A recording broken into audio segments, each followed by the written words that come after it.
Ces impérialistes n'ont qu'un seul cliché en tête. L'Afrique est l'empire des esclaves. C'est comme ça qu'ils voient l'Afrique. Pour eux, les Africains les appartiennent. Nos terres les appartiennent. Nos sous-sols les appartiennent. Ils n'ont jamais pu changer de logiciel jusqu'à aujourd'hui. C'est déplorable. Mais comment procèdent-ils? C'est malheureusement depuis donc ces années 60 où ces simulacres d'indépendance ont été donnés à l'Afrique. Ils n'ont juste fait que placer des valets locaux à la tête, selon eux, de leur sous-préfecture pour pouvoir continuer à les alimenter. Ces valets locaux que nous allons qualifier aujourd'hui d'esclaves de salon n'ont d'autre repère que de chercher à vivre comme le maître, à satisfaire le maître et à faire tout ce que le maître lui dicte. Ils volent, ils pillent nos États, amènent tout chez le maître et leur richesse est conservée chez le maître. Ils font tout pour vivre comme le maître et toujours le satisfaire. Lorsque le maître commande, ils exécutent. Savez-vous qui sont ces esclaves de salon? Eh bien, nous allons vous expliquer ce que c'est. Ce sont des individus qui n'ont aucune dignité, qui n'ont aucune morale, qui n'ont aucune personnalité. Mais le maître esclave a toujours su identifier ces individus. Ils sont toujours prêts à trahir leurs frères pour satisfaire le maître. Ils nous ont trahis depuis l'indépendance et d'autres continuent jusqu'à aujourd'hui à nous trahir au profit de leur maître. Ces individus continuent toujours, contre vents et marées, à piller l'Afrique, à aider le maître à piller l'Afrique.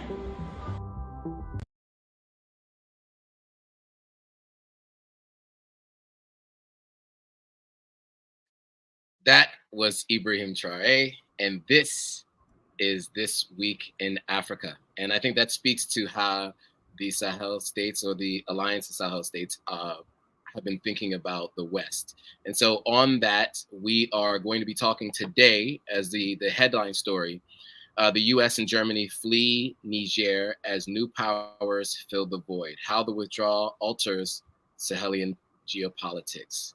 Welcome to This Week in Africa, a collaboration effort between Authentic African and African Stream. We break down this week's breaking news and its impact on Pan-Africanism and Africa's independence.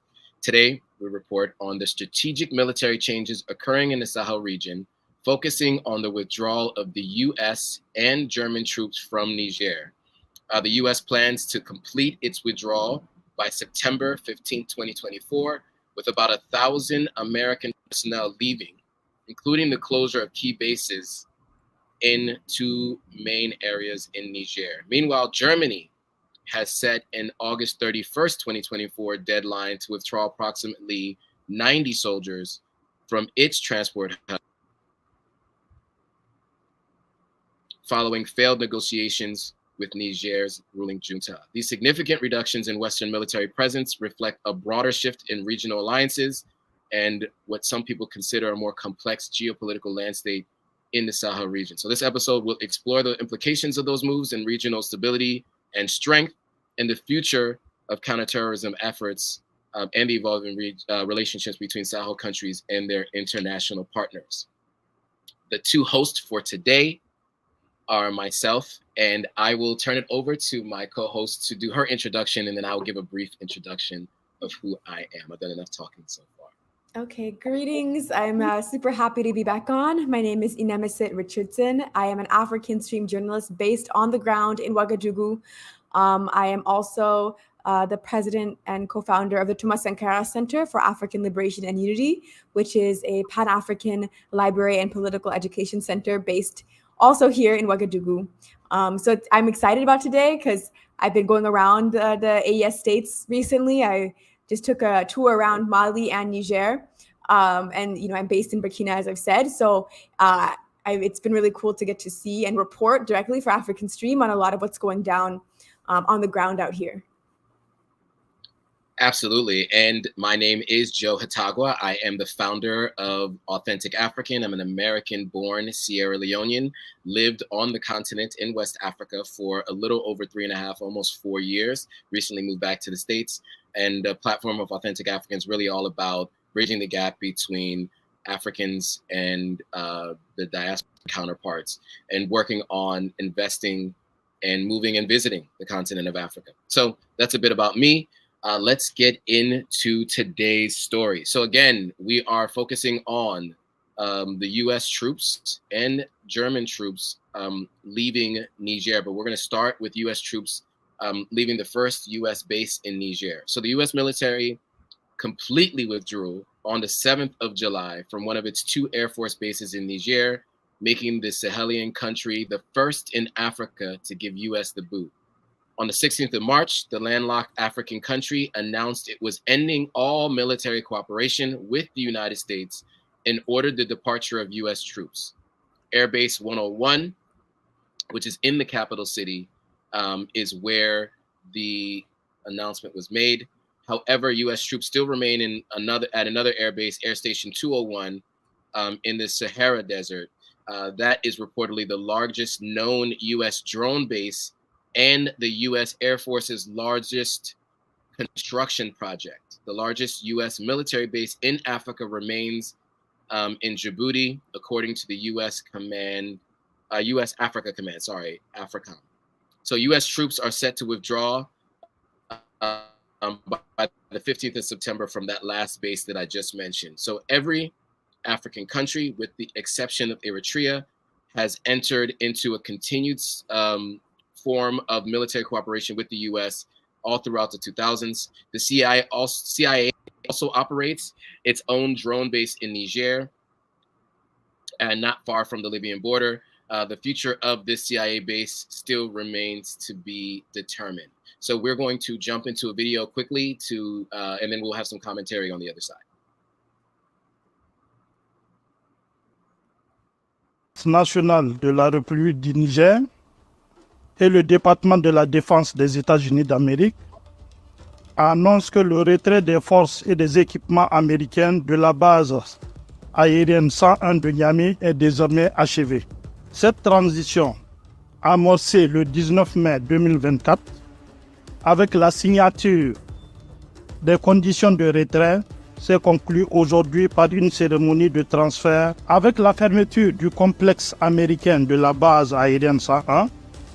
Les forces américaines vont désormais se concentrer sur le retrait de la base aérienne 201 d'Agadez.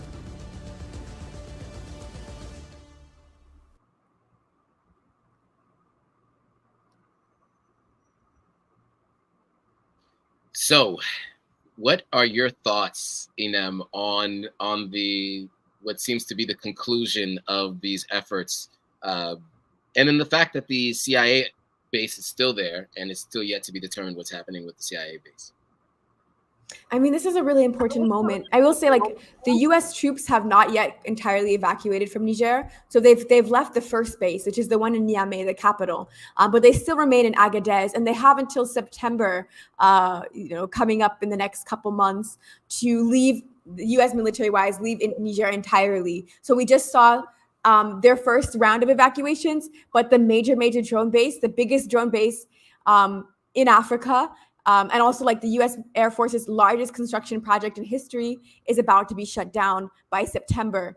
So this is a major thing, like was stated prior, and I feel like I've said this multiple times. I talk about this all the time, but it's important. Niger is the first African country in history to give the boot to the U.S. military. Under the Obama era, so AFRICOM was started under George W. Bush. It was drastically expanded under the Obama era, to the point where every single country on the African continent signed some sort of military accord with AFRICOM, with the sole exception of Eritrea, as was mentioned. Egypt, as a little caveat, has a U.S. military agreement, but it's under a different label than AFRICOM.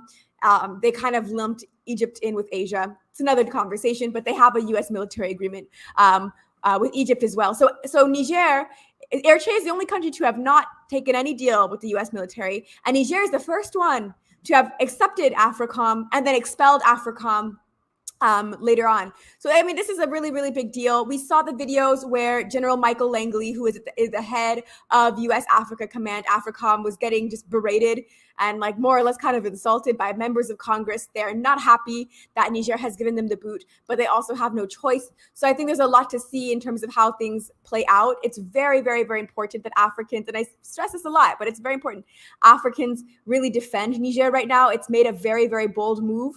We have a commenter that said Africa needs a revolution. Well, Africa is having a revolution. Burkina Faso, Mali, and Niger are having a revolution. And Niger, of the three states, was the first one to make the move against the United States. I think we're going to see later on in this stream some videos with Ibrahim Traoré. We're going to start to see that, okay, a movement that was very focused on France to begin with is beginning to, take some shots at the U.S. and the U.S. imperialist system now.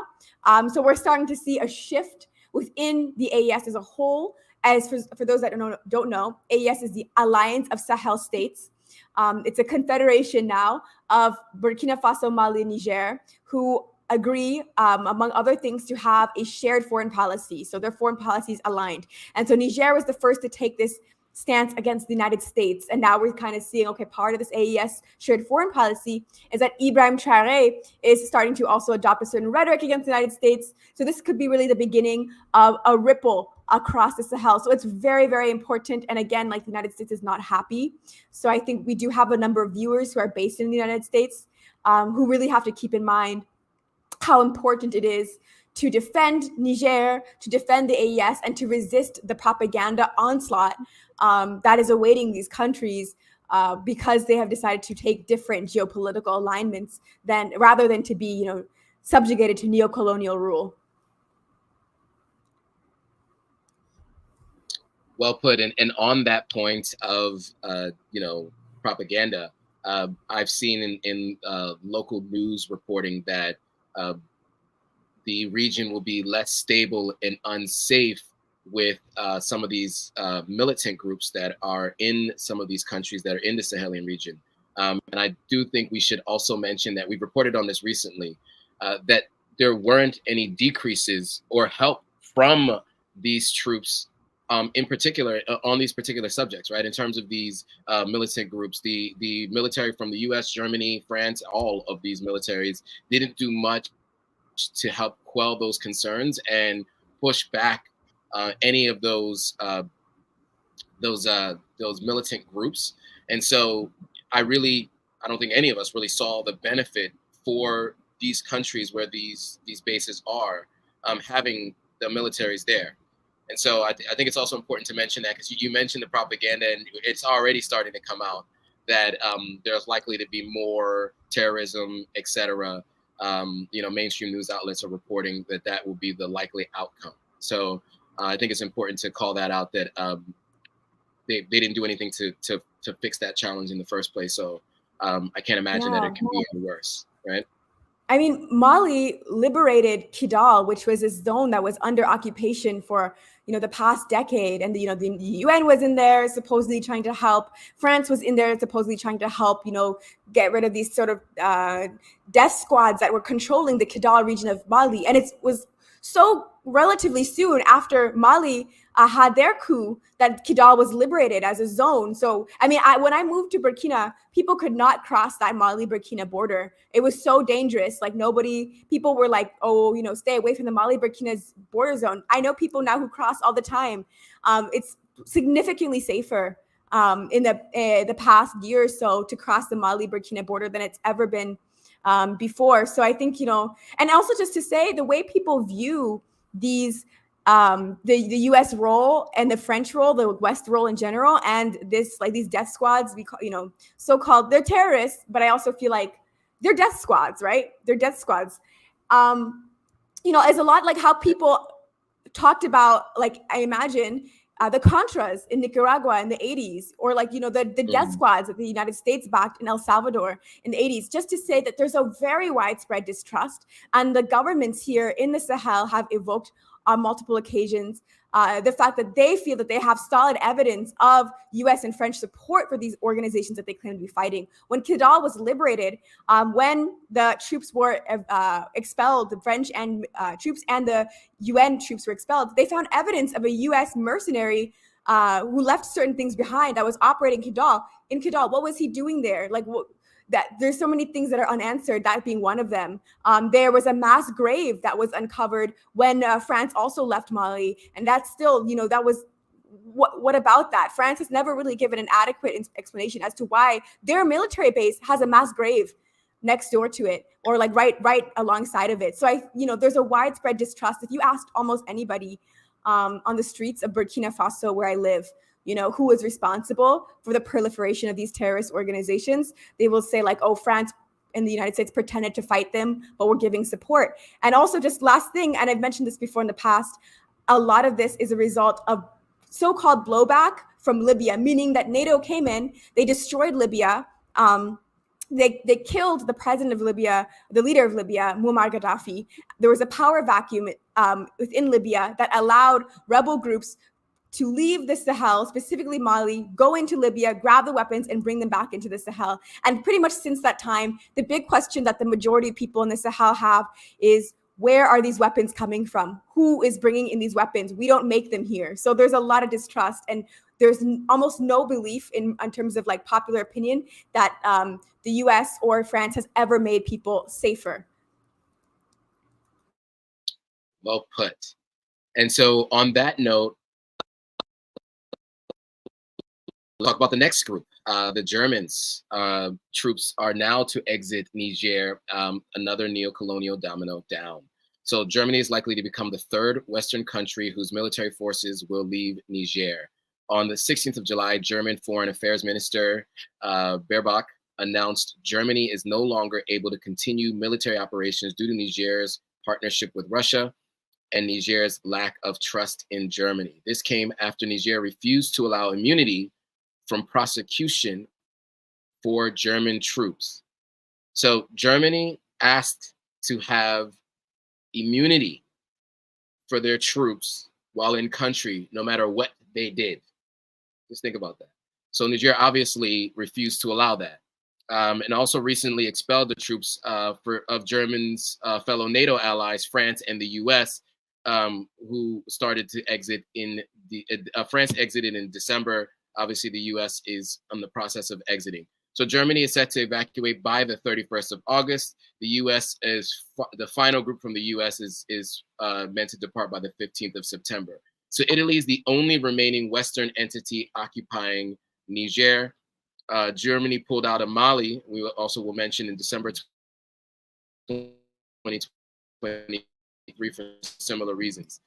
So the Nigerian civilians, like their Malian and Burkina Faso neighbors, prefer their government not to partner with the US and European countries to combat terrorism. Niger has instead strengthened its relationship with Russia and Iran. It's also entered into alliance of Sahel states with Burkina Faso and Mali, as you've talked about before, the confederation with shared economic, foreign, and security policies. All three alliance members ousted Western-backed leaders in recent years to the applause of most of their populations.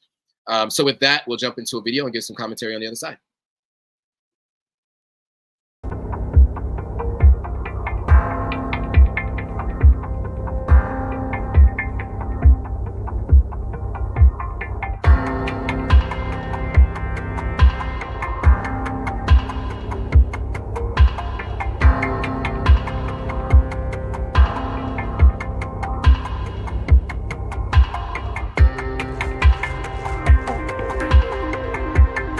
Und auf der anderen Seite haben wir erlebt, dass wir gerade auch mit Blick auf die russische Rolle in Mali oder jetzt auch in Niger mit der Unterstützung, die wir zuvor im Sicherheitsbereich übernommen hatten, sei es im Polizeibereich als auch im Ausbildungsbereich oder in der UN-Mission MINUSMA, nicht so weitermachen können, weil die Verlässlichkeit, die vorher da war, nicht mehr gegeben war.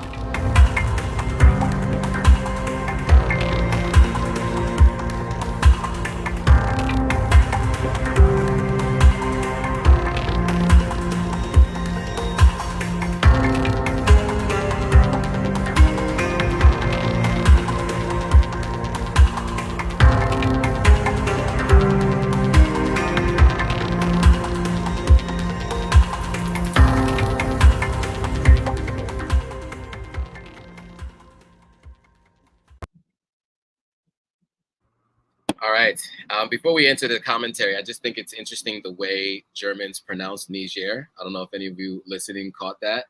I'll just leave it at that.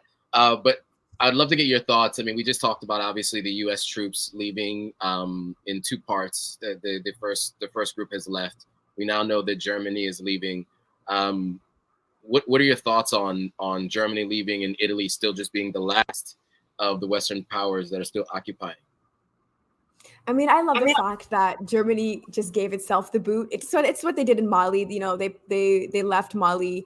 I think, you know, it makes sense, right? The AES countries prefer to collaborate with states like Russia, which you know is a country that doesn't have a history of overthrowing African leaders or, you know, dictating Africa's economic policy in this very like direct or closed off or authoritarian way. It just doesn't have that relationship. And so I think, you know, Germany seeing that its own partners, its NATO allies are getting kicked out. It's like, I'll just dismiss myself before it's, you know, before they give me the, you know, the command or the, you know, kick me out directly. And I think it makes sense. I think it's a matter of time. How long is Italy going to be able to stick around when Italy has no more allies on the ground in Niger and there's a population and a government that is generally pretty hostile towards NATO states, towards Western European and you know, North American countries. You know, how long is Italy going to decide to stick around? And I guess, you know, until Niger decides to give it the boot, we don't really know. But I will say, I think the AES have placed their priorities in a way that makes a lot of sense. You know, they went for France first directly. France has had the most direct and visible role and grip on West Africa really as a whole. You know, the majority of West Africa, minus a few states, but really have been like, you know, France has treated it for a long time like its playground, its backyard, right? And so they went for France first. The population has been angry at France for decades. I mean, decades. This is decades in the making, centuries even in the making. So they went for that first, and then they went for the United States. It just is like the major player, right? And so I think it makes sense that they hit the two big ones first, and then Germany was like, you know, I'll just dismiss myself. In the context, sorry. Well, thank you. We appreciate the comment. I didn't mean to put it up, but I'm happy that you feel that way. I appreciate it. In the context of Mali, Denmark made a similar move where Denmark was like, I'll just see myself out then because I don't feel comfortable here anymore operating. Of course, they have a plan. You know, I don't think that they're going to let Africa go. It's risky. You know, Niger has the uranium. It's one of the world's largest uranium suppliers in the world.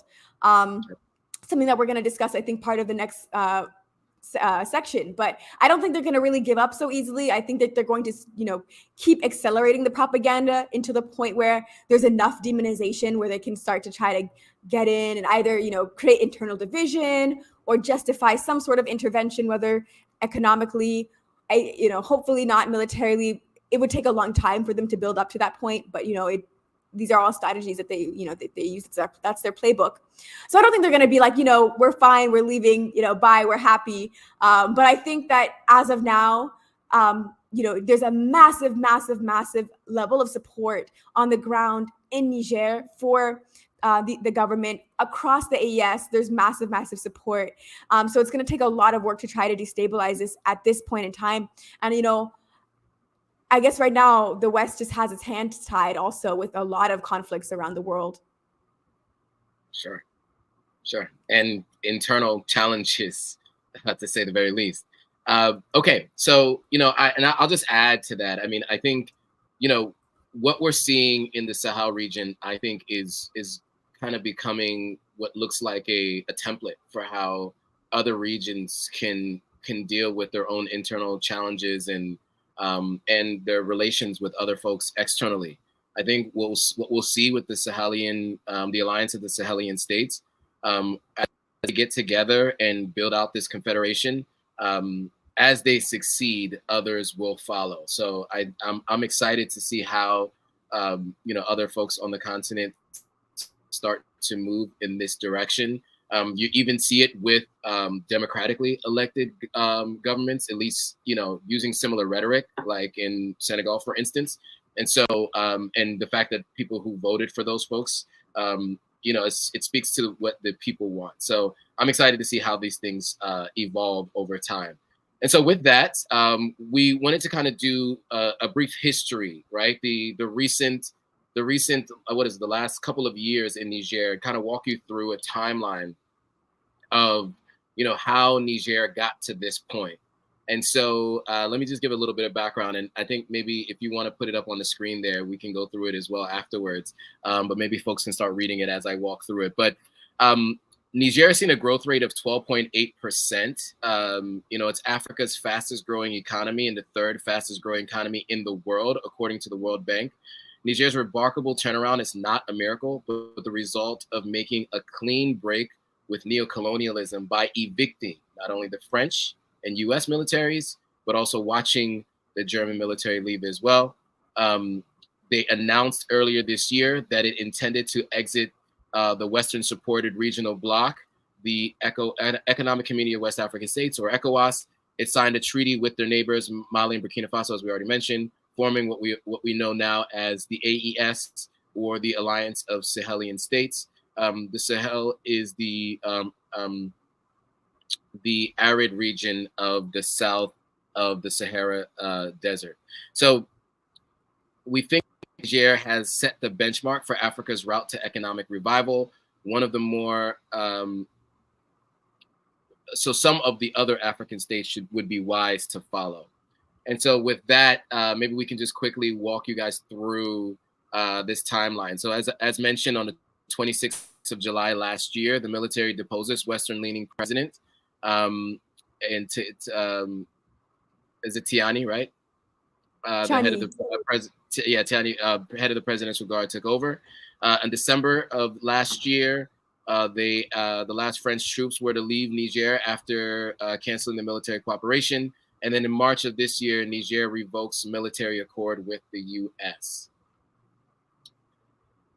Then following that, there were some more announcements and elements and things that happened. So on the 6th of July, Niger, Mali, and Burkina Faso signed that confederation treaty to become the Alliance of Sahelian States after announcing departure from the ECOWAS.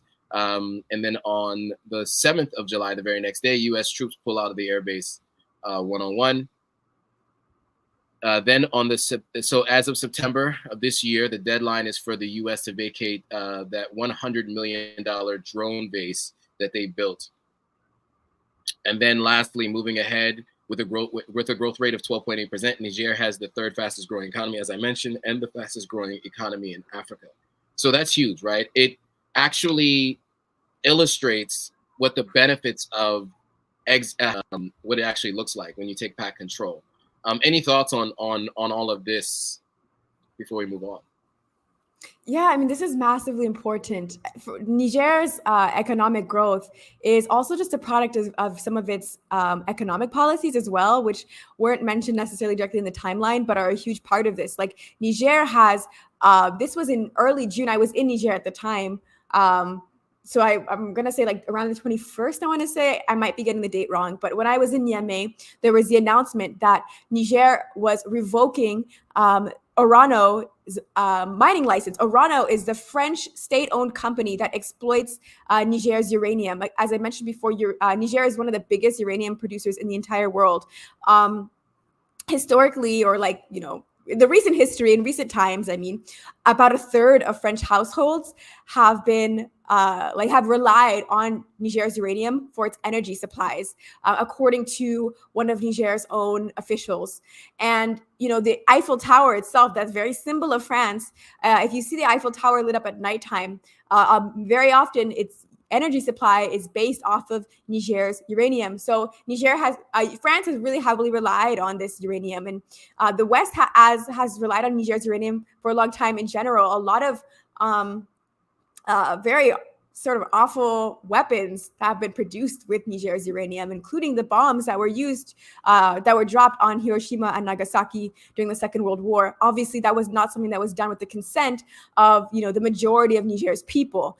So we're seeing a huge shift right now in the fact that that is like another aspect of this, that, you know, Niger is taking these very, very important steps to revoke France's access to their uranium mines. They've also nationalized other things like their water sector. It turns out when you make these like significant moves towards national sovereignty, it helps your economy. Who would have thought that it helps economic growth to actually control more and more of your resources? And the last thing I'll say about Niger is, as somebody who was in Niamey last month, it is hands down one of the most revolutionary countries I've ever been to. I mean, I can just say, speaking very honestly, I didn't meet anybody who wasn't, in some way engaged in Niamey. I'm talking about the capital, so I'll be transparent about that. But in the capital city, I didn't meet a single person who wasn't engaged in some sort of way in terms of either organizing or mobilizing to support the CNSP being Niger's current government. I talked to taxi drivers, I talked to people in the markets, I went, all around. I talked to people in different organizations, and just so overwhelmingly, like, people are just clear. I mean, I think it's the first country I've been to in Africa. I mean, Burkina Faso is close too. Burkina Faso, we're almost there. I feel like Niger, honestly, though, the way people speak, I'm like, wow. It's like you go to the markets and people can like quote Thomas Sankara and Muammar Gaddafi, just like random people that you meet. I'm like, wow, okay. So there's a very, very clear political consciousness. And so it gives me a lot of hope that Niger is going to be okay. As much as I think the imperialists will really try to get their uranium supply back, and to crush the victories of the Nigerian people, I think because there's so much great organization. Like, Nigerians are very, very well organized. They have organizations that are really like mass-based, thousands and thousands of people in these organizations defending the AS. And because they're so politically educated and clear, like relative to most people on the planet Earth right now, I think that it's going to be very hard for the US to easily, bring Niger back into its grip. So it's a great moment. And, some of our viewers are based in the US, like I mentioned, so you should do a lot of work. If you're based in any Western country, any NATO country, do a lot of work to educate the people around you against the anti-AS propaganda. And if you live in Africa, same thing, like raise your voice about the AES. If you live in an ECOWAS country, now is the time to make a lot of noise. We haven't had like an opening in West Africa or anywhere on the continent in a very, very long time. We haven't seen this kind of revolutionary resurgence. So if you live on the continent, you should make noise. Your leaders should be afraid. It should be like, oh, we gotta, it's AES time. That should be the call on the ground. It's like, okay, we're not playing anymore. It's AES or nothing out here. Look at how the people are clear. So I just really encourage people outside of the AES to also make a lot of noise right now. And to get organized and to really fight for Africa in this moment. It's very, very important right now. Well put. And I'm glad you called out the economic changes that have happened since making this decision, right? I mean, it's clear that once they decided to move in this direction, fastest growing economy in Africa, third fastest in the world, that is no small feat. I mean, I think there's 200 or so, 190 something countries recognized as countries in the world. And if it's the third fastest in the world, obviously they're doing something right. So looking forward to seeing others follow suit. With that, we're going to shift gears a little bit to some stories from around the continent. So shifting from just Niger now to moving on to Rwanda. So Rwanda actually has made some shifts in this asylum agreement that we reported on a few months ago. So Rwanda says it won't return a penny to the UK, which has just scrapped the deportation deal between the countries. So if you guys might remember, Kigali had received around 240 million euros under the agreement signed by the previous UK government in 2022. However, the newly elected prime minister has basically thrown away the deal and decided not to send asylum seekers from Britain to Rwanda.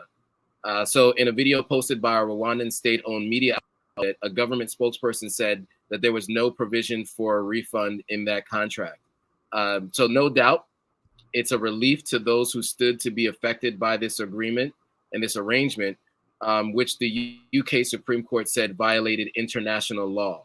So Rwanda has a poor human rights record, the exact thing that made most of the asylum seekers flee their home countries in the first place. So not many of them, I think, would want to end up back in Rwanda, to be honest, or in Rwanda in general. So in January, a policy statement by the then Home Secretary James Cleverly admitted Rwanda has quote unquote issues with its human rights record around political opposition to the current regime, dissent, and free speech. So that was a direct quote from him. So with that, we're going to jump into it. This actually isn't a video. There's just a graphic, right, that we're going to review. So we'll review this graphic here. And so, yeah, I mean, it basically just highlights what we just described, right? They won't refund the money. It was 240 million euros. And Kigali says it's upheld its end of the agreement and it's not obligated to return the cash. And I saw a comment under this post from Shaka Bars, who's a frequent collaborator with African Stream and Authentic African, saying, I wonder if that money was to go towards the continued,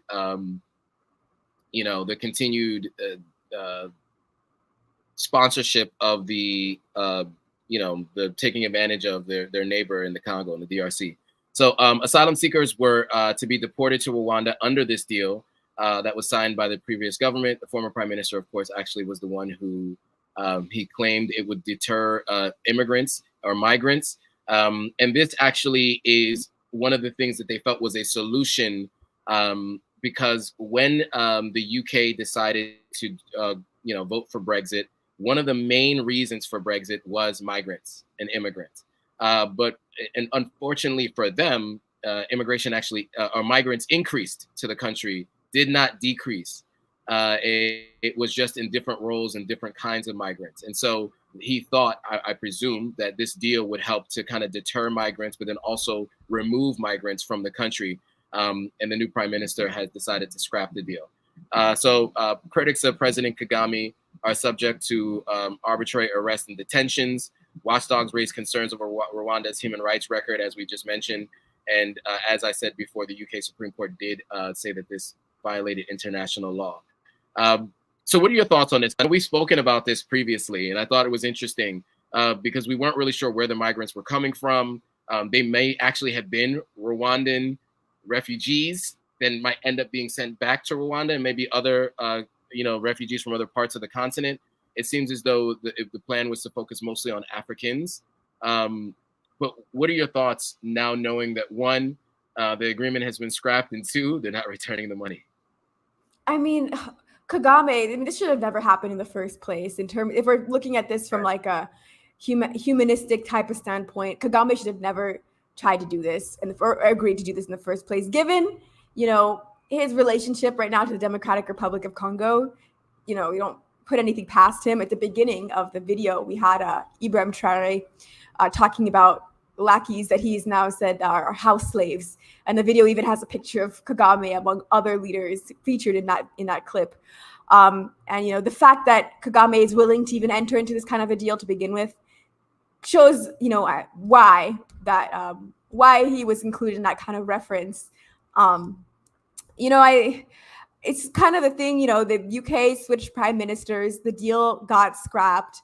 But yeah, it's an interesting thing. Kagame is like profiting off of it. I think it's interesting that it was always going to be, to begin with, like a for-profit exchange in human beings. It's just kind of, right. I don't know. It's not a very kind of icky thing to think about. I can't give Kagame credit here. I don't know. I can't give him any credit here because, he didn't know that this is going to get scrapped. He was ready to, he was ready to go through on this deal. Do I think he should keep the money? I guess so. I mean, I don't necessarily feel strongly that he should give it back, but I think Rwanda deserves better than him. And I think Congo also does deserve better than him. And so I guess that's kind of where I leave it, this kind of thing. I think any African leader who'd be willing to enter into a deal with the UK or the US. And just say, we mentioned this in the past, this is Kagame's second time with this sort of deportation deal. Right. The first time was with Israel. So any African leader, I think he'd be willing to engage in this kind of a thing. Like, it already speaks a lot to which kind of a leader they are, like which side they find themselves on. Yeah. Well put. Especially if the programs don't actually go to the folks directly impacted by this potential, deportation. I mean, if you're going to do something like this, which I think we both agree the worst kind of thing to do. At the very least, you would welcome these folks back with, housing and other things, and you use the money for those things. But we all know that that's not where the money goes to. So with that being said, we're going to move on to the next story, and we're sticking with Kagame and our friends in Rwanda. And there was a vote recently. I don't know if you guys knew there was an election. Most people didn't, because it didn't really resemble an election that you might experience in other places. So longtime Rwandan President Paul Kagame won the Central African country's 15th of July election with 99.1% of the votes, according to their own electoral commission's preliminary results. Two other contenders each garnered less than 1% of the votes, helping secure another 5-year term for Kagame until 2029. Just to be clear, he's been in place since the late 2000s, early 2000s, sorry. So some have praised the 66-year-old former rebel commander for steadily growing Rwanda's economy and promoting racial harmony following the 1994 genocide. However, others criticize him for his role in the First and Second Congolese Wars in the Democratic Republic of the Congo, and for suppressing Rwandans' freedoms and then separately supporting the M23 rebel militia in the eastern DRC. Of course, he himself denies involvement in Congo's deadly resource war that has raged since the late 1990s. The election also occurred after newly seated UK Prime Minister announced he'd scrap the asylum deal with Rwanda. And so he basically said, like I said, he's going to keep the funds.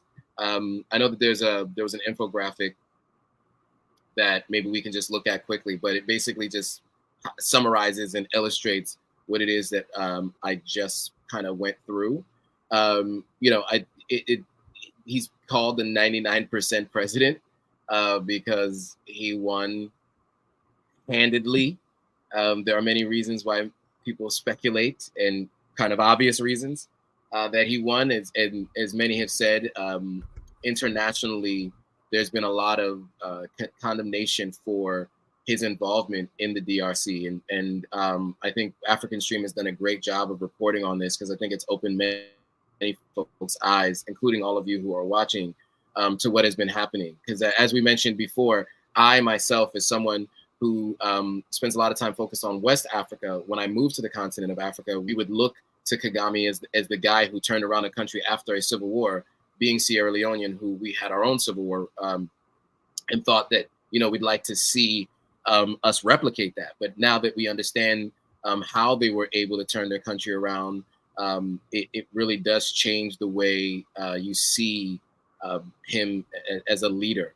And so with that, I'd love to get your thoughts on this election and his 99.1% win. Yeah, I mean, I think it's interesting as somebody living in Burkina Faso, because one of the things that we always get with the AES is like, oh, it's not democratic, or, these are coups. And there's this whole question around, like, what is democracy? What does it mean for a leader to be democratically elected?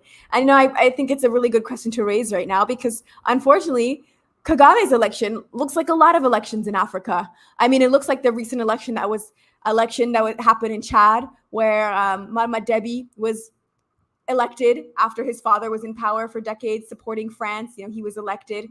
It looks like the election of Paul Biya, who's the oldest head of state in the world at 91 years old. But I guess, look, according to the focus of both Western media, the African Union, etc., these are democratically elected governments, as opposed to the AES states, which are not democratic, even though they have mass support and a massive effort on the part of organized people to defend them. So I think it's really interesting to see, first of all, what gets called democratic and what's acceptable, what's not going to get that finger wagging, and what is going to get that finger wagging.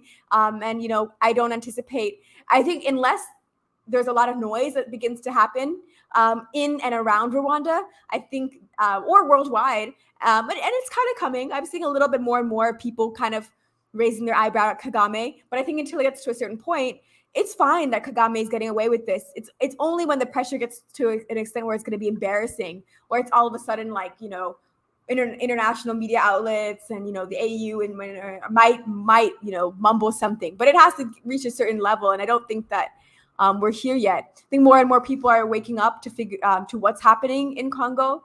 It is the most resource-rich country on the planet Earth, and you mentioned that, you know, in the what you read, the synopsis that you read, it said that Kagame denies involvement in sponsoring M23 rebels. Okay, he denies that, but what Kagame doesn't deny, if we recall, we've shown it on the on this series that we do in the past. Kagame doesn't deny that Rwanda receives a massive amount of illegally smuggled Congolese resources. He himself has admitted that, okay, we happen to receive in Rwanda a lot of Congo's resources. And he said, we can't do anything about it because if we did, these people will be mad at us, referring to the West again. So he's very clearly saying, well, if you want, we can't send back the resources because the West would call us out for that. So again, like Kagame does, he let it slip. I think, you know, he said the quiet part out loud. He said, yeah, we're receiving our supply of Congo's wealth and resources within our borders, and we won't give it back because the West doesn't want us to, which is quite a bold thing for him to sort of slip out or let slip. But he said it. So I think we know a lot about Kagame. I think this election is questionable. I think many elections in Africa are questionable. I think even worldwide. I mean, we're seeing it's U.S. election season, and unfortunately, we have to grapple with the fact that even the U.S. has two parties that have the same foreign policy. They're going to treat the AES the same way. You know, neither the Republicans or the Democrats are going to be happy with, you know, African countries retaking their resources. So I think we're seeing, it's the time to kind of call into question, what does this word democracy really mean? And what countries are really the model of democracy and which countries are not? And is it what we've been taught? Is it just about going to cast a vote? How legitimate are these votes? And how legitimate are the votes when we don't really have that much of a say in terms of what candidates even get to have that kind of a platform? So I think this is something that Africans on the continent and the diaspora alike can start to think about now more than ever. Absolutely. And, you know, there's a ton more we'd love to go over. I think there's some comments and some conversations we wanted to have around Burkina Faso and Ibrahim Traoré in particular. We may have to hold that to next week. He's made some very interesting statements, but you got a chance to see one of them, right? And he talked a lot about Western propaganda, which is the conversation that we've been having that's kind of underlying, you know, how most of us hear our news about what's happening on the continent. So what we'll do is next week, we'll be sure to review some of those statements, as well as some of the other news that's coming out of the continent. In the interest of time, we will leave this here. Any final statements for the folks out there? Okay, so in 3 days, July 26th, that marks the anniversary of Niger's coup that brought the CNSP to power. So we can see that, you know, all that we've talked about in terms of their accomplishments has happened in the span of 1 year. So defend the AES, fight for the AES. I think we had a comment here that said, if I can find it, the AES is the blueprint for freedom, for the freedom of Africa. So Africans everywhere, this is a very important moment. We're not going to let, you know, another NATO type of invasion like happened in Libya. We're past that now. We should be very clear. Don't let any, you know, imperialist propaganda get into your head. So this is the time to organize, talk to the people around you who don't know about the AES, and let them know what's up. So those are my final words. Well put. And on that note, all of you who find this content interesting and helpful, make sure you subscribe to both YouTube channels, the African Stream YouTube channel and the Authentic African YouTube channel. You see on your upper right-hand corner of the screen, you can see our two logos. So whenever you search for either one of them, those are the logos you're looking for. If you haven't already, make sure you follow us on Instagram as well. We are also on X, formerly known as Twitter. Just look for those logos when you type in our names. The names vary just slightly a little bit, but you'll find those logos. You know who we are. And make sure you share these videos and this content with other people. You know, the more we know, you know, what is it? When you know better, you do better. And so the goal is to ensure that we're educating ourselves and others along the way. So thanks again, guys, for watching and supporting both the channels and the platforms. We look forward to seeing you next week. So with that, see you guys all next week. Bye, guys.